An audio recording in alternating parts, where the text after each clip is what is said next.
No matter how bad the land gets, never venture into the water. Whatever is hunting you on solid ground, whatever teeth, whatever claws, whatever nightmare walks on 2 legs or 4, none of it compares to what waits beneath the surface. On land, you can see danger coming. You can run. You can climb. You can hide. In the water, you are blind. You are slow. And you are exactly where something else has spent 500 million years learning how to kill. The ocean does not forgive. It never has. From the very first moment life crawled out of the mud and learned how to hunt, the sea has been building monsters, generation after generation, era after era, each one worse than the last. And unlike the horrors of the land, which came and went, rose and fell, the ocean's horrors never really left. They only evolved. Tonight we are going back, all the way back to the beginning of predation itself, and we are going to move forward through time, period by period, era by era, uncovering the single deadliest creature the ocean produced in each one. By the end, you will understand exactly why, no matter how bad things get on land, the water has always, and will always, be worse. Let us begin at the very bottom of the sea and the very bottom of time. The Cambrian period, 520 million years ago. In the beginning, there was almost nothing to be afraid of. For billions of years, life on Earth had been soft, simple, and largely harmless.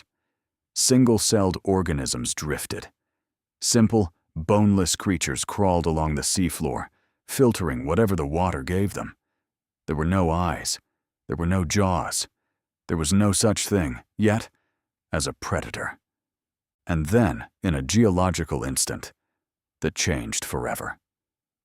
Scientists call it the Cambrian explosion, and it remains one of the strangest, most violent turning points in the entire history of life. In a span of time almost too short to measure geologically, evolution seemed to discover, all at once, the concept of the hunt. Eyes appeared, claws appeared, armor appeared.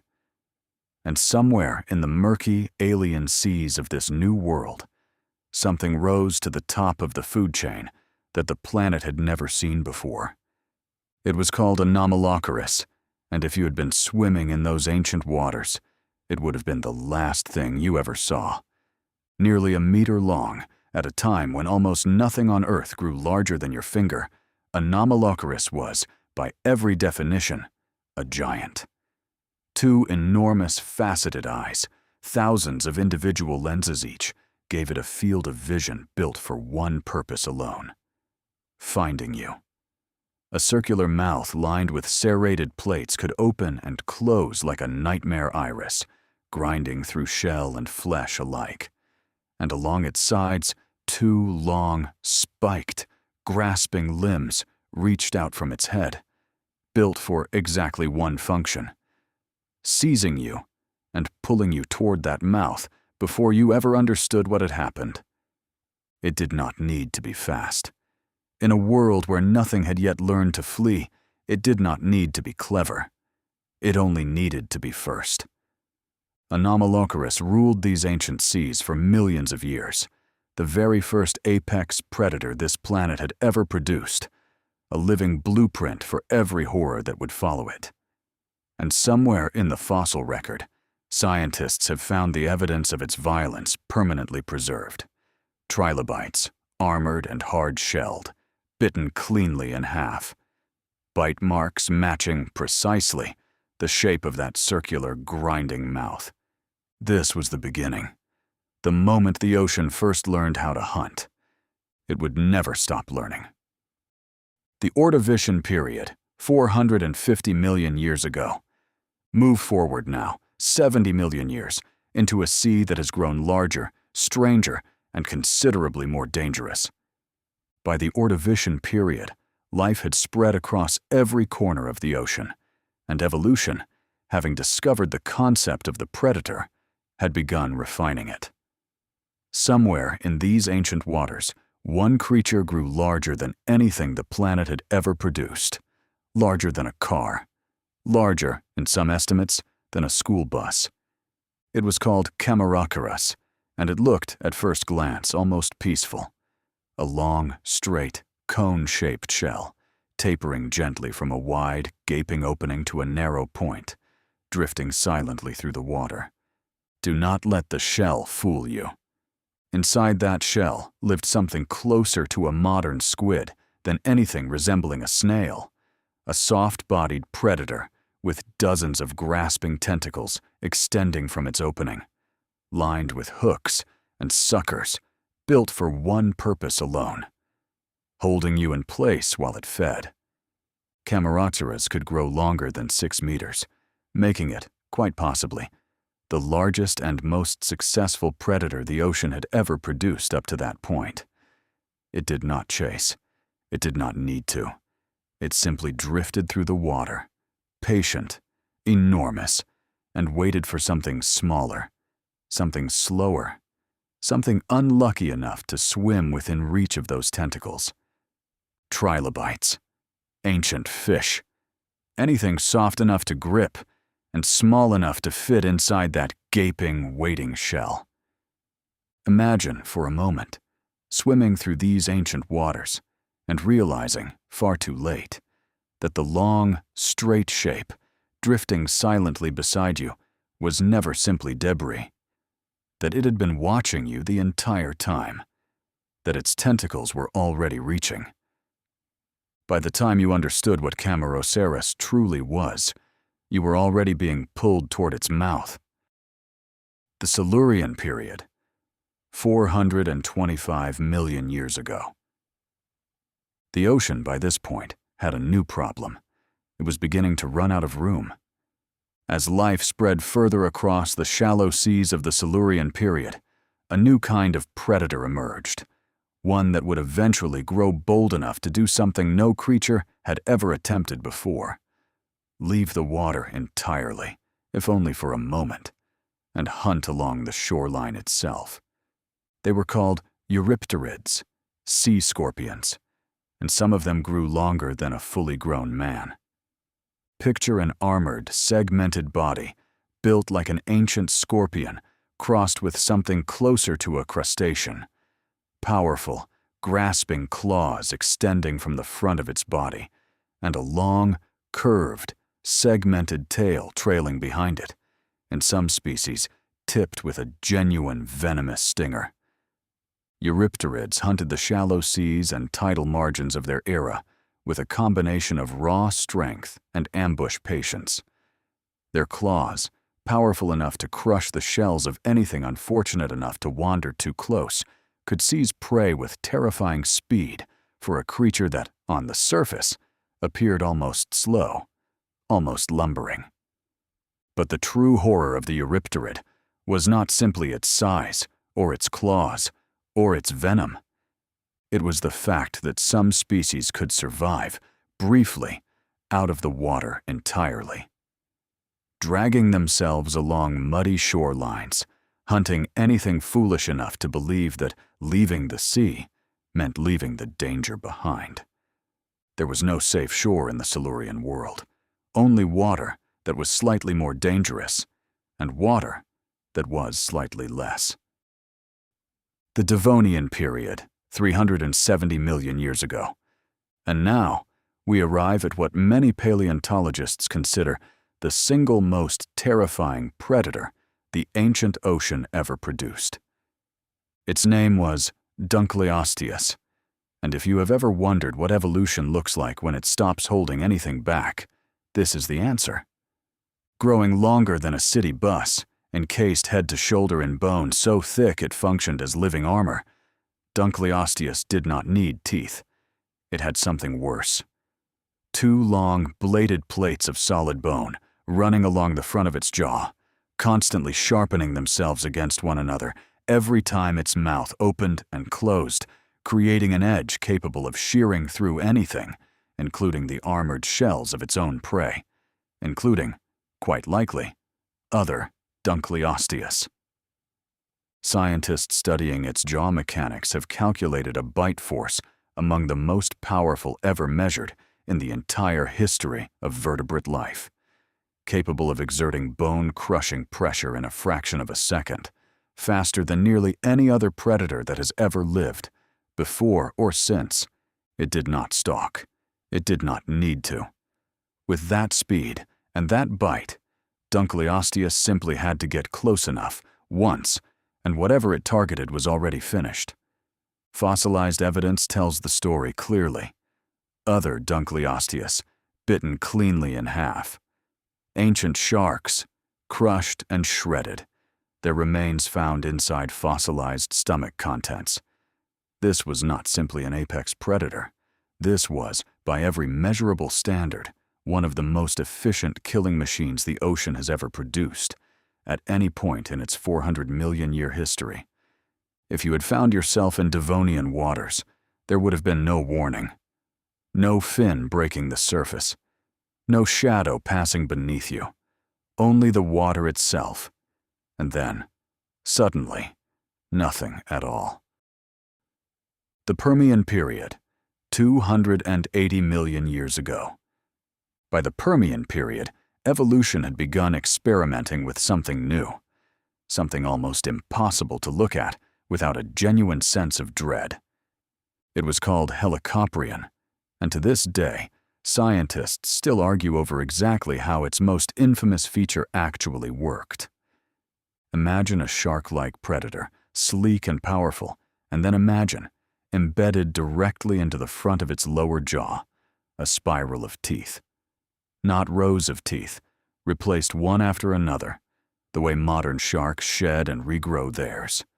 An actual spiral, teeth built directly onto teeth, curling inward like some kind of biological buzzsaw, growing continuously throughout the creature's entire life. For decades, paleontologists could not agree on where, exactly, this spiral even belonged on the animal's body. Some early reconstructions placed it on the tail. Others placed it curling out of the top of its head like some kind of grotesque horn. It was not until modern imaging technology allowed scientists to study the internal structure of fossilized specimens that the truth finally emerged. The spiral sat directly inside the lower jaw, a rotating wall of blades, constantly turning, constantly slicing, dragging prey backward into its throat the instant it closed its mouth. There has never been anything else quite like it, before or since, in the entire history of life on this planet. To swim near Helicoprion was to swim near a mouth that did not simply bite. It processed, pulled you in, sliced, and pulled you further, in one single, continuous, horrifying motion. The Triassic period, 240 million years ago. The world was recovering, slowly, from the worst catastrophe life had ever endured, the Great Dying. And in the empty, rebuilding oceans of the Triassic period, something enormous rose to fill the void. Shawnosaurus, an ichthyosaur, a reptile that had returned to the sea entirely, evolving a body shape strikingly similar to a modern whale, but belonging to an entirely different branch of the tree of life. Growing longer than 20 meters, rivaling the largest whales alive today, Shawnosaurus represented something genuinely new in the ocean's long history of horror. Size on a scale the sea had never produced before, combined with the speed and predatory instinct of a true reptilian hunter.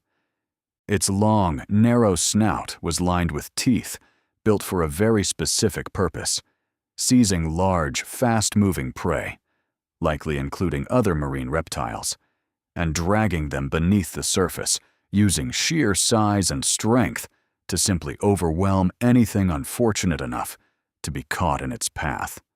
Imagine standing at the surface of a Triassic sea and watching a shape rise from the depths below you, a shape the length of a school bus, then 2, then 3, closing the distance in seconds. There is no reasoning with something this large. There is no outswimming it. There is only the brief, final understanding that you have become prey to something the ocean built specifically to end you.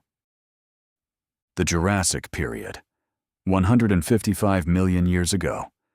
By the Jurassic period, the ocean's monsters had reached an entirely new level of horror, and none embodied it more completely than Liopleurodon, a pliosaur, short-necked, immensely powerful, built almost entirely around one single, terrifying feature. A head that, in some estimates, stretched longer than an adult human is tall, lined with teeth built for a single purpose alone: crushing. Liopleurodon did not need speed, though it likely possessed plenty. It did not need stealth, though its size alone would have made ambush devastating. It simply needed proximity. One bite from jaws this size, this powerful, was, in nearly every case, immediately fatal, regardless of what species found itself caught inside them. Scientists studying pliosaur bite marks on fossilized prey have found evidence of bones shattered instantly, entire sections of other marine reptiles bitten cleanly away in a single strike. This was not an animal that wounded its prey and waited. This was an animal that ended things immediately, permanently, the moment it made contact. The Jurassic Ocean did not reward hesitation, and it did not offer second chances. The Cretaceous period, 80 million years ago. On land, this era belonged to the dinosaurs. In the water, it belonged to something entirely different. Mosasaurus, a marine reptile distantly related to modern monitor lizards that had, over millions of years, transformed itself into one of the most complete predators the ocean has ever produced. Growing longer than 17 meters, powered by a long, muscular, paddle-like tail, and armed with 2 rows of backward-curving teeth in its upper jaw, designed specifically to prevent anything caught inside its mouth from ever escaping, Mosasaurus ruled the Cretaceous seas with a combination of raw size, speed, and mechanical horror. Some fossil evidence even suggests Mosasaurus hunted other Mosasaurus, an apex predator so dominant, so absolute, that it had, in certain cases, run out of anything else large enough to challenge it. To encounter Mosasaurus was to encounter something that had, by every meaningful measure, already won. There was no outrunning that tail. There was no escaping those teeth, curved specifically to make escape impossible.